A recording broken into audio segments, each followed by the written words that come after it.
Hello everyone, आज हम discuss करने वाले हैं class 10 social science civics chapter number 1 power sharing. ये चैप्टर का पार्ट फर्स्ट है जो कि इंट्रोडक्टरी पार्ट होने वाला है।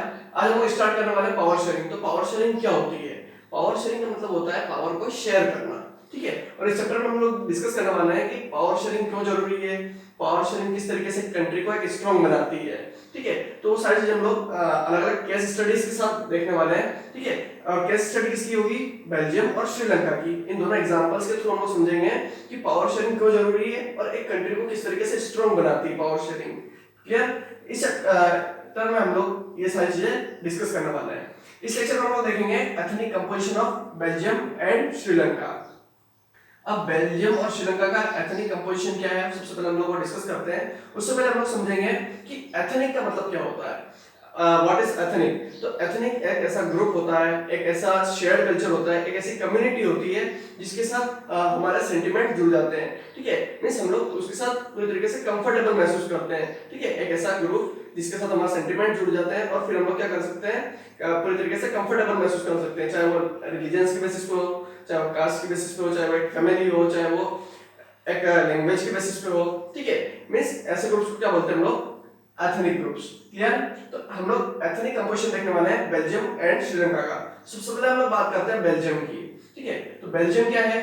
बेल्जियम एक स्मॉल कंट्री है, कहां पे? यूरोप में। आप लोगों ने फ्रेंच रिवॉल्यूशन पढ़ा होगा क्लास 9th में, तो फ्रांस का मैप आप लोगों ने देखा होगा। तो फ्रांस से ठीक ऊपर क्या है? बेल्जियम, ठीक है। और बेल्जियम अपनी बॉर्डर किसके साथ शेयर करता है? Belgium share border with France, Germany, Luxembourg and Netherlands. इनके साथ क्या करता है? चारों तरफ से बॉर्डर शेयर करता है, ठीक है।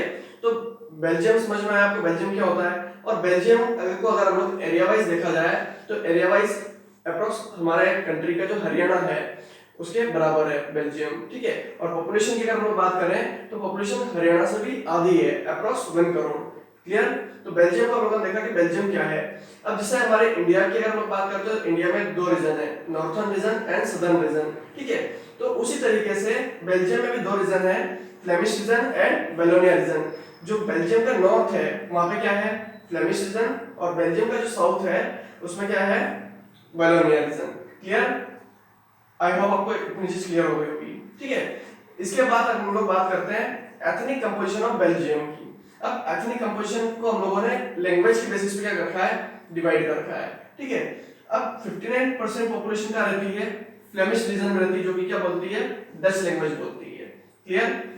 एंड 40% पॉपुलेशन का रहती है वलोनिया रीजन में रहती है, जो कि फ्रेंच लैंग्वेज बोलती है। क्लियर? अब 59 प्लस 40 99% हो गई है। रेस्ट 1% पॉपुलेशन जर्मन लैंग्वेज बोलती है। क्लियर? जो कि वलोनिया रीजन में ही रहती है। क्लियर? तो हम लोगों ने ये एथनिक कंपोजिशन पढ़ा किसका? बेल्जियम का, ठीक है। 59% डच लैंग्वेज बोलती है जो कि फ्लेमिश रीजन में रहती है, 40% फ्रेंच लैंग्वेज बोलती है जो कि वलोनिया रीजन में रहती है, और रेस्ट 1% पॉपुलेशन जर्मन लैंग्वेज बोलती है। ये हम लोगों ने देखा ethnic composition of Belgium on the basis of language. Clear? अब हम लोग बात करते हैं बेल्जियम का कैपिटल सिटी क्या है? ब्रुसेल्स। इंडिया की कैपिटल सिटी क्या है? दिल्ली। उसी तरीके से बेल्जियम की कैपिटल सिटी क्या है? ब्रसेल्स, ठीक है। अब ब्रसेल्स क्या, अगर हम लोग एथनिक कंपोजिशन की बात करें लैंग्वेज के बेसिस पे, तो 80% speaks French and 20% speaks Dutch. Means Brussels में 80% पॉपुलेशन क्या बोलती है? फ्रेंच लैंग्वेज बोलती है, और 20% पॉपुलेशन क्या बोलती है? डच लैंग्वेज बोलती है। क्लियर? तो हम लोग एक बार रिवाइज कर लेते हैं। पहले हम लोग पूरी कंट्री का एथनिक कंपोजिशन देखते हैं। 59% डच लैंग्वेज बोलती है, फ्लेमिश रीजन में रहती है, ठीक है। एंड 40% वलोनिया रीजन में रहती है, फ्रेंच लैंग्वेज बोलती है, 1% पॉपुलेशन क्या बोलती है? जर्मन लैंग्वेज बोलती है। वैसे हम लोग बेल्जियम की कैपिटल ब्रसेल्स का देखें तो 80% पॉपुलेशन क्या बोलती है? फ्रेंच लैंग्वेज बोलती है, और 20% पॉपुलेशन क्या बोलती है? डच लैंग्वेज बोलती है, ठीक है। तो ये हम लोगों ने देखा एथनिक कंपोजिशन ऑफ बेल्जियम। अगर हम लोग इसकी मेजॉरिटी की बात करें तो पूरी कंट्री में मेजॉरिटी किसकी है?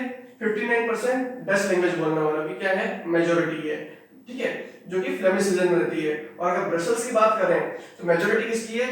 फ्रेंच लैंग्वेज बोलने वालों की है। क्लियर? और माइनॉरिटी किसकी है?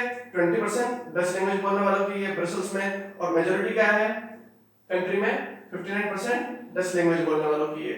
मींस आपस में क्या हो रहा है? कंट्रास्ट हो रहा है, ठीक है। ब्रसेल्स में मेजॉरिटी किसकी है? फ्रेंच की, और माइनॉरिटी का है कंट्री में, ठीक है।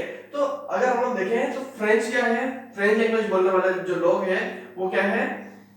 काफी रिच है, मीन्स काफी अमीर है, ठीक है। तो दोनों में क्या होता है, अगर हम लोग बात करें फ्रेंच लैंग्वेज बोलने वाले लोग क्या रहते हैं, कैपिटल सिटी में रहते हैं, तो फ्रेंच बोलने वाले लोग अपने अकॉर्डिंग रूल करना चाहेंगे, ठीक है। क्यों? क्योंकि इनकी कैपिटल सिटी में क्या है, मेजोरिटी है।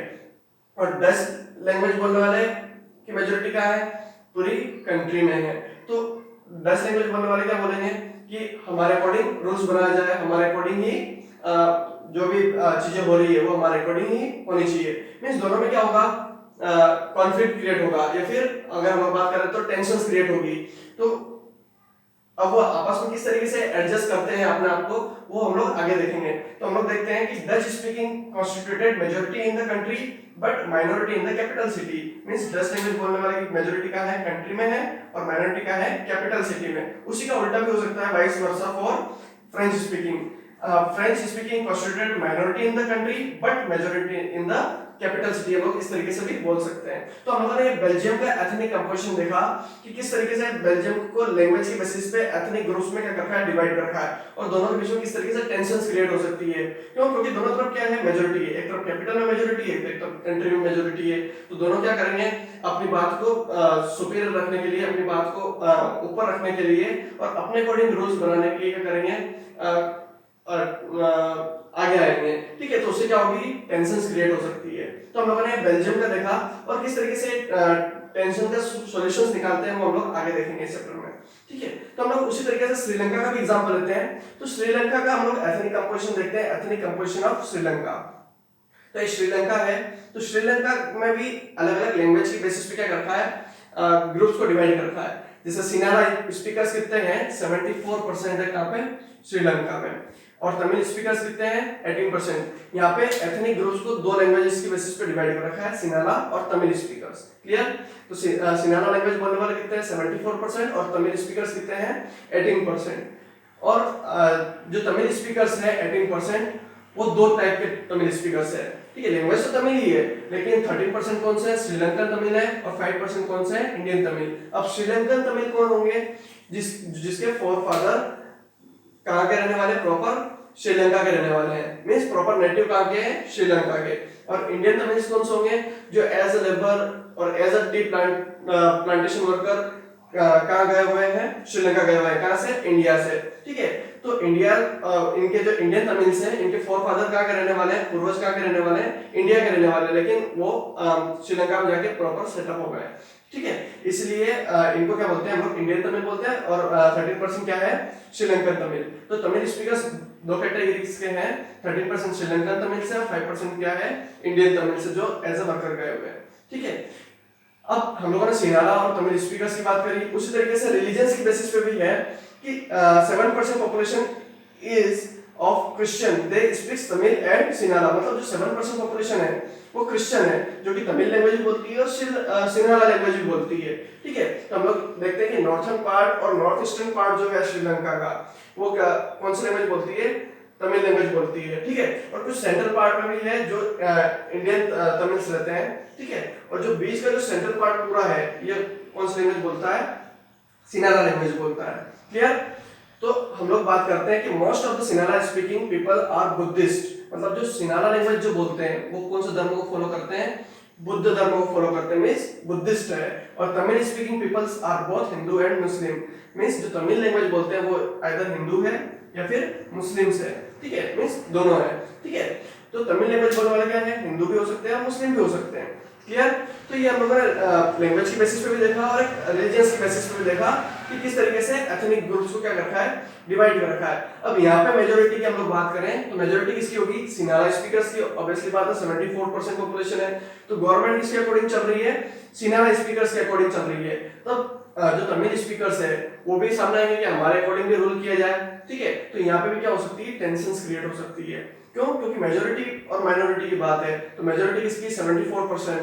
तो सिनारा स्पीकर्स क्या बोलेंगे कि हमारे अकॉर्डिंग रूल किया जाए, हमारे अकॉर्डिंग गवर्नमेंट चूज की जाए, ठीक है। तो क्या होगी, फिर टेंशंस क्रिएट होगी और सिर्फ एक ही लैंग्वेज की बेसिस पे हम लोग किसी भी कंट्री में रूल नहीं कर सकते, ठीक है। तो यहाँ पे भी टेंशन क्रिएट होती है। तो हम लोगों ने दोनों का एथनिक कंपोजिशन देखा, तो दोनों का क्या कंक्लूजन निकल रहा है कि मेजॉरिटी और माइनॉरिटी के बीच में क्या हो रहा है, कॉन्फ्लिक्ट हो रहा है, टेंशन क्रिएट हो रही है, ठीक है। कि मेजोरिटी अपनी बात को शो करना चाहिए। यहाँ पे मेजोरिटी कंट्री में डच लैंग्वेज की है और कैपिटल सिटी में किसकी है, फ्रेंच लैंग्वेज बोलने वालों की है। तो दोनों के बीच में क्या हो रही है, कॉन्फ्लिक्ट क्रिएट हो रहा है, टेंशन क्रिएट हो रही है कि रूल कौन करेगा, ठीक है। और यहाँ पे सिंगला स्पीकर्स की ऑलरेडी मेजोरिटी है, लेकिन तमिल स्पीकर्स क्या कर रहे हैं, उसका प्रोटेस्ट कर रहे हैं, ठीक है। तो यहाँ पे भी क्या हो रही है, टेंशन क्रिएट हो रही है। तो दोनों में से कौन सी कंट्री उस टेंशन को किस तरीके से उसका सॉल्यूशन निकालती है, वो हम लोग आगे आने वाले पार्ट्स में देखेंगे। तो हम लोग नेक्स्ट लेक्चर में हम लोग देखने वाले हैं श्रीलंका का केस, कि श्रीलंका अपने आप को किस तरीके से एकोमोडेट करता है, ठीक है। तो इस लेक्चर में हम लोगों ने देखा ethnic composition of Belgium and Sri Lanka. इस लेक्चर में इतना ही। Thank you.